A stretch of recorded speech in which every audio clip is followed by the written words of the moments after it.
Hello friends, online नव्य academy के YouTube channel में आपका स्वागत है। तो दोस्तों, आज हम बात करने वाले हैं उत्तराखंड पीसीएस यानी कि उत्तराखंड लोअर पीसीएस का जो फॉर्म निकला हुआ है 9 अगस्त को। और थोड़ा आप इसमें थोड़ा कुछ तबीयत वगैरह ख़राब हो गई थी बीच में, थोड़ा बारिश से भीगने से, जिस कारण से मैं वीडियो नहीं दे पाया था। लेकिन मैं सभी चीज़ों के बारे में अपडेट रहता हूँ। और मुझे ये जैसे कि 9 अगस्त को निकला था, फिर 10 अगस्त को परसों ही अपर पीसीएस की निकली है, कल फिर से फॉरेस्ट रेंजर की पोस्टर निकली है। ठीक है, रेंजर ऑफिसर की पोस्टर निकली है।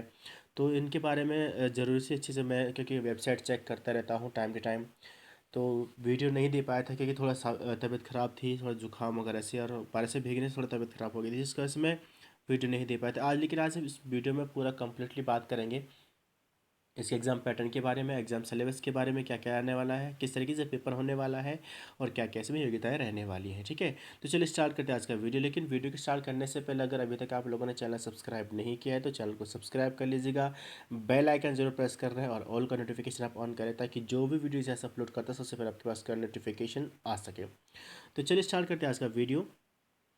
तो यहाँ पे जो लोअर पीसीएस में जो आपके पास पोस्टें आने वाली है, जो पोस्टें होती है, यानी कि लोअर पीसीएस में आपके पास जैसे कि नायब तहसीलदार वगैरह जो पोस्टें आती है, तो ये इसके अंतर्गत ही आती हैं।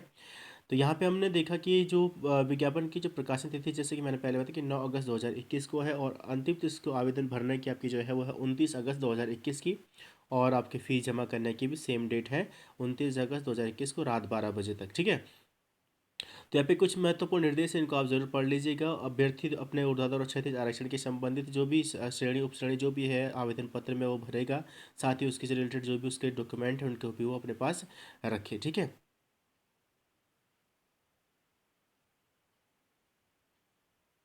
यानी कि जैसे आपने लिखा है कि आरक्षण विषयक प्रमाण पत्र जैसे आवेदन पत्र भरने की अंतिम तिथि तक अभ्यर्थी द्वारा अवश्य धारित करना चाहिए। ठीक है, अभ्यर्थी को सुनिश्चित कर ले कि ऑनलाइन आवेदन पत्र जो उसने भरा है उसकी अंतिम तिथि 29 अगस्त से पहले पहले वो भर ले, और अनिवार्य शैक्षिक अर्हताएँ सभी चीज़ें वो प्रॉपरली यहाँ पर डाला जाए। जो भी कुछ भी अगर गलती होगी तो वो अमान्य होगी, वो सब चीज़ चलिए तो आपके पास नॉर्मल सी बात है, तो सभी लोग पता होता है सबको। ठीक है, हम डायरेक्टली बात करते हैं इसके बारे में। जैसे राजस्व विभाग में नायब तहसीलदार की पोस्ट है, 35 टोटल पोस्ट यहाँ पे निकली हुई है। 22 सामान्य की, 6 अनुसूचित जाति की, 4 अन्य पिछड़ा वर्ग, और आर्थिक रूप से ईडब्ल्यूएस की जो पोस्ट है वो 3 है। ठीक है, तो गृह विभाग में जो यानी कि उप कार्यपाल की जो पोस्ट यहाँ पे है, तो उसके बारे में आपके पास यहाँ पे ये पूर्ति निरीक्षक जो है 28 पोस्ट यहाँ पे उसकी है। और विपणन निरीक्षक में 50 पोस्टें हैं। श्रम विभाग में श्रम परिवर्तन अधिकारी की 9 पोस्टें हैं। आबकारी विभाग में आबकारी निरीक्षक की 10 पोस्टें हैं। पंचायती राज विभाग में कर निरीक्षक की 2 पोस्टें हैं। गन्ना विकास एवं चीनी उद्योग में अलग अलग इसमें है। ठीक है, 2, 23, 4 इस तरीके से है। नायब तहसीलदार की जैसे बात करते हैं तो इसमें शैक्षिक अर्हता क्या क्या होनी चाहिए, ग्रेजुएशन आपका होना चाहिए, और या अधिमानी अर्हता यानी कि ऑप्शनल जो आपके पास होता है, कुछ अलग से आपके पास किया हुआ तो उसको अधिमानी अर्हता में आपके पास जाता है। लेकिन इस शैक्षिक अर्हता जो अनिवार्य है वो आपका है कि मान्यता प्राप्त, शैक्षिक अर्हता की मान्यता प्राप्त किसी विश्वविद्यालय से ग्रेजुएशन आपका होना चाहिए। ठीक है, काफ़ी अच्छी सा हैंडसम सैलरी यहाँ पे मिलती है। ठीक है, साथ ही ये जो पोस्ट होती है, चाहे वो फील्ड हो चाहे ऑफिशियल हो, दोनों तरीके से इसमें काम करना पड़ता है। ठीक है, नायब तहसीलदार में। प्रादेशिक सेना में हम कम से कम 2 वर्ष का अवधि का उसका वहाँ पे कार्यकाल होना चाहिए। अगर आपके पास है तो आप एलिजिबल हैं। ठीक है, नहीं भी है तो चलेगा, कोई दिक्कत नहीं, इसमें कोई भी एक चीज़ होनी चाहिए। राष्ट्रीय कैडेट यानी कि एनसीसी का 20 सर्टिफिकेट आपके पास होना चाहिए, और ये भी नहीं है तो एक्चुअली जो मेन जो है वो आपके पास क्या है, ग्रेजुएशन आपका होना चाहिए। ठीक है, उपकारपाल में सेम सबके लिए तब सेम है। उपकारपाल में सिर्फ एक और चीज़ आपके पास आ जाती है कि देवनागरी लिपि में हिंदी का कार्यकारी ज्ञान होना चाहिए। इंपॉर्टेंट आपके पास है, देवनागरी लिपि में आपको हिंदी का ज्ञान होना चाहिए उपकारापाल में। ठीक है, और यहाँ पे थोड़ा सा आपके पास फिजिकल भी होगा यहाँ पे उपकारापाल में, तो इसको भी आप देख लीजिएगा। ठीक है, विज्ञप्ति आप अच्छे से ढंग से देख लीजिए। हम डायरेक्टली बात करेंगे आज इसके सिलेबस के बारे में। ठीक है, सिलेबस क्या क्या यहाँ पे कहता है और किस तरीके से यहाँ पे सिलेबस एग्जाम होने वाला है। तो बात करते हैं पेपर पैटर्न के बारे में और इसके एग्ज़ाम के बारे में बात करेंगे। ठीक है, तो पेपर पैटर्न कैसा रहने वाला है, तो हमारे पास जैसे कि आप सब लोग जानते हैं कि जो भी पीसीएस की परीक्षाएं होती हैं या यूपीएससी की परीक्षाएं होती हैं, इसमें 3 फेज़ में आपका परीक्षा होती है। पहला फेज़ आपके होता है प्रीलिम्स, सेकंड होता है मेंस, और तीसरा थर्ड होता है आपका इंटरव्यू। ठीक है, पर्सनालिटी डेवलपमेंट टेस्ट। ठीक, इन तीनों के बारे में यहाँ पे आज यहाँ पे देखने वाले हैं। तो यहाँ पे किस किस तरीके से रहने वाला है उसके बारे में थोड़ा देख लेते हैं। जो प्रारंभिक परीक्षा होती है जिसमें केवल एक प्रश्न पत्र होगा, जिसमें आपके पास सामान्य अध्ययन और सामान्य बुद्धि परीक्षण, इन सभी के आपके यहाँ पे मिश्रण यहाँ पे आपको मिलेगा। ठीक है, और जब आपके पास में लिखित परीक्षा होगी यानी कि मेंस होगी, वो आपके पास लिखित परीक्षा होगी जो एक विषय परक प्रकार की होती है, और भी दूसरा व्यक्तिगत होगा साक्षात्कार। ठीक है, नेक्स्ट हम बात करेंगे प्रारंभिक परीक्षा की। प्रारंभिक परीक्षा जो आपके पास होने वाली है वो उसमें सामान्य अध्ययन से रिलेटेड और सामान्य बुद्धि यानी कि रीजनिंग, यानी कि आपके पास सी सेट अलग होता है, ठीक है, पीसीएस में सी सेट अलग होता है, लेकिन इसमें इन्होंने सेम ही सी सेट में पीसी में दे रखा है, ठीक है। तो सामान्य बुद्धि परीक्षण यानी कि आपके पास हो जाएगा रीजनिंग और जीएस। तो आप दोनों चीज़ आपके पास होने वाले, टोटल अंक जो होंगे 150 अंक का होगा, 2 घंटे का एग्जाम होने वाला है और 150 प्रश्न इसमें होने वाला है, ठीक है। प्रारंभिक परीक्षा में प्राप्तांक मुख्य परीक्षा के अंकों के साथ में देखिए, यहाँ पे सिर्फ ये जो आपके पास जो होता है ये पेपर होता है, चाहे आप यूपीएससी के आप एग्ज़ाम दे रहे हैं, ठीक है, पीसीएस का आप एग्ज़ाम दे रहे हैं, तो जो प्रीलिम्स अगर आप क्वालिफाई करते हैं तो इसकी ऐड नंबर आपके पास कहीं भी ऐड नहीं होती, सिर्फ एक टिकट कहते हैं कि टिकट आपके पास अंदर जाने के लिए, यही समझ के मान के चले इसको, यानी कि मेंस में आप शामिल होंगे, बस यही इसको दर्शाता है, ठीक है। लेकिन मेंस में शामिल इतना भी इजी नहीं है ये, क्योंकि इसका ये मेरिट आपके अंदर, आपके पास मेरिट इसमें होनी चाहिए ताकि आप मेंस क्वालिफाई प्री क्वालिफाई करके मेंस में जा सकें, ठीक है। नेक्स्ट हम बात करते हैं मुख्य परीक्षा के बारे में। तो मुख्य परीक्षा का क्या क्या सिलेबस होता है, क्या क्या पैटर्न होता है, उसके बारे में थोड़ा जान लेते हैं। तो मुख्य परीक्षा की बात यहाँ पे करेंगे तो इसमें दो आपके पास एग्जाम पेपर होंगे, ठीक है। जैसे कि पीसीएस की बात करें तो आप पे 5 7 पेपर होते हैं, ठीक है, लेकिन यहाँ पे क्या है, दो ही पेपर यहाँ पे आपके होने वाले हैं, ठीक है। तो पीसेस मतलब, अब पीसेस की बात मैं कर रहा हूँ, यहाँ पे मैं लोअर पीसेस की बात कर रहा हूँ, ध्यान रखिए यहाँ पे एनटी की बात हो रही है, लोअर पीसेस की बात हो रही है, ठीक है।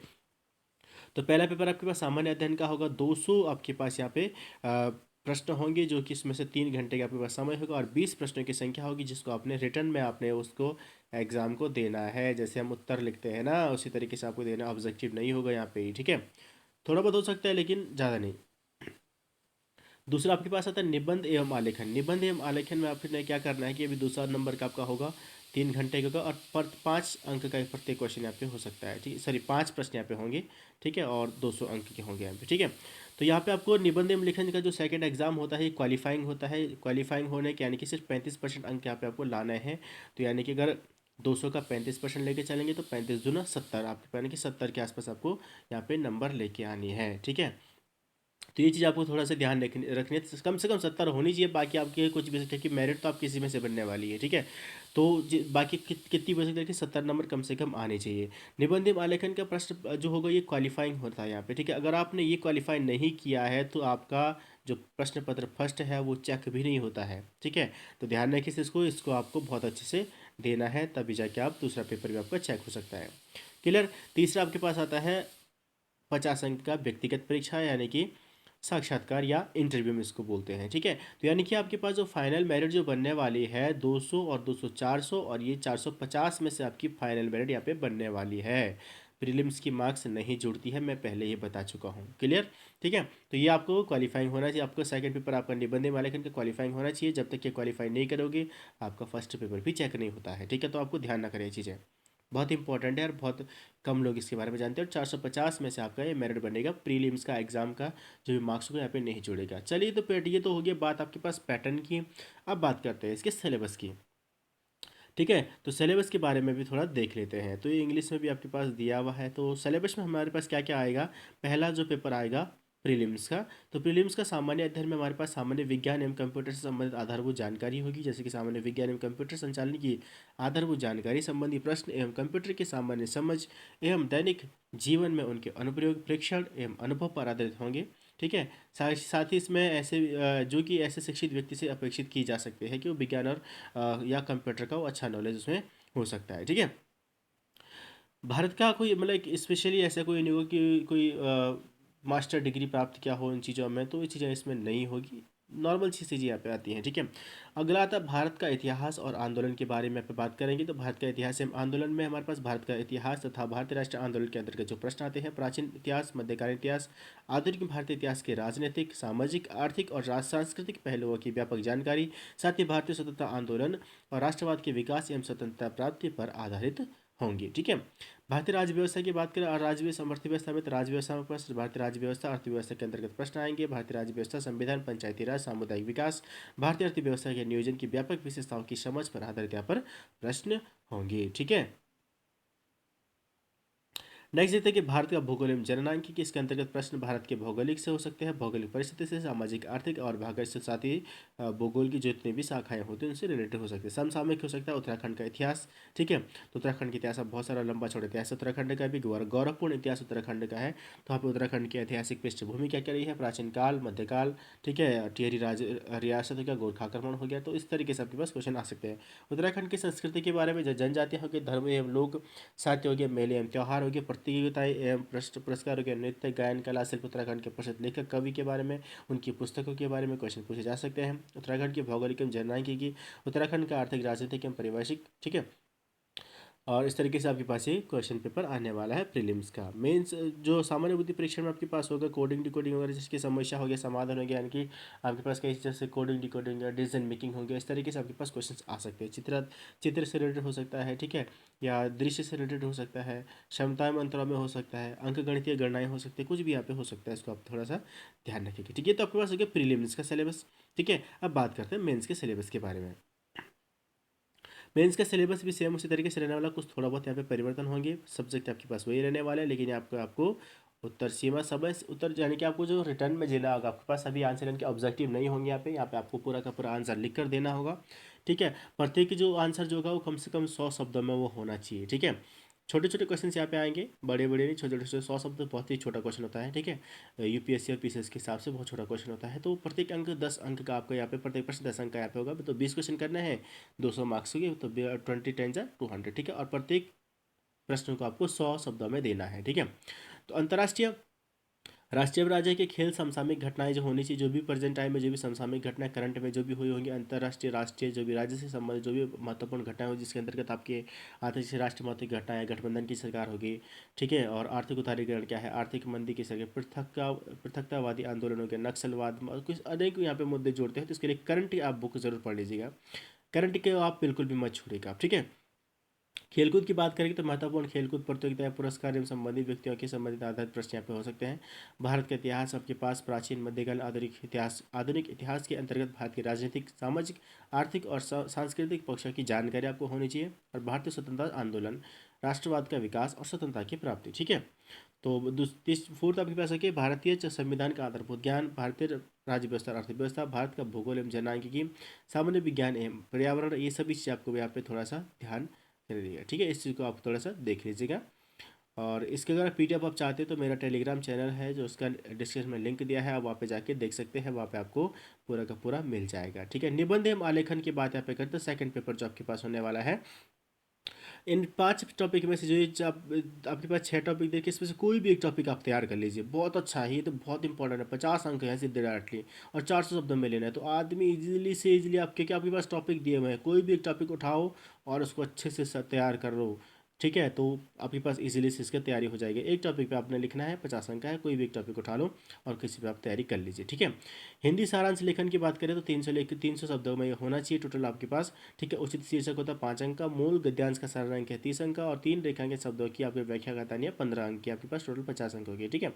300 शब्दों में सारी चीज़ें देनी है। हिंदी आलेखन में आपने क्या करना है कि एक हिंदी गद्यांश आपके पास पैराग्राफ हिंदी में दिया होगा, उसको आपने इंग्लिश में ट्रांसलेट करना है, या एक दूसरा आपके पास इंग्लिश में दिया होगा, उसको आपने हिंदी में ट्रांसलेट करना है, तो ये दोनों चीज़ आपको करनी है, 50 अंक है आपके पास हो जाएगा, ठीक है।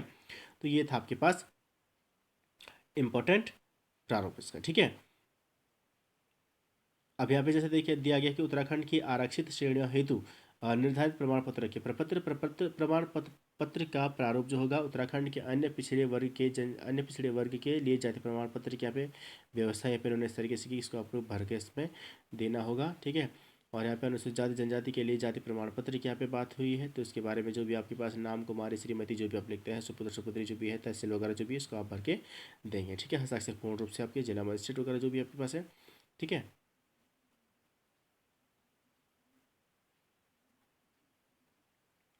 तो ये था आपके पास इंपॉर्टेंट वीडियो। नेक्स्ट वीडियो में आपके पास अपर पीसीएस का प्रॉपर सिलेबस, एग्जाम पैटर्न के बारे में डिस्कस करूंगा। मिलता हूँ जल्दी नई वीडियो के साथ, तब तक के लिए जय हिंद, जय भारत।